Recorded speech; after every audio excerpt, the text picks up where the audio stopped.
પ્રભુ ઈસુ ખ્રિસ્તના સર્વસમર્થ નામમાં પ્રેમી સલામ।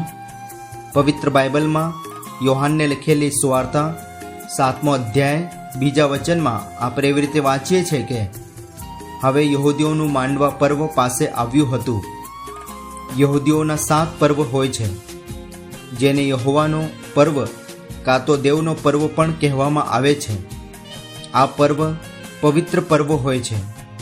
આ પર્વ દેવ તરફથી યહૂદીઓને આપવામાં આવેલા હતા, કેમ કે એ પ્રભુ ઈસુ ખ્રિસ્તને ઓળખી શકે। આ પર્વ પ્રભુ ઈસુ ખ્રિસ્તના કાર્યોને દર્શાવે છે। પહેલો પર્વ પાસ્ખાનો પર્વ એટલે ઉજવવામાં આવે છે કે દેવે એમના સામર્થ્યથી ઇઝરાયલને મિસરના ગુલામીમાંથી મુક્ત કર્યા। 10 વિપત્તિઓથી દેવે મિસરમાં અદ્ભુત કાર્યો કર્યા।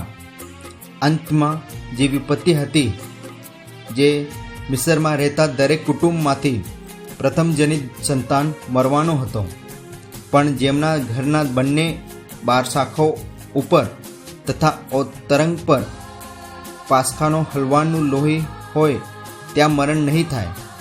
પવિત્ર બાઇબલ કહે છે કે ખ્રિસ્તે આપણા માટે બલિદાન આપ્યું, એટલે કે આપણને તારણ મળે એ હેતુ પ્રભુ ઈસુ ખ્રિસ્તે વધસ્તંભ પર આપણા માટે મરણ સહન કર્યું।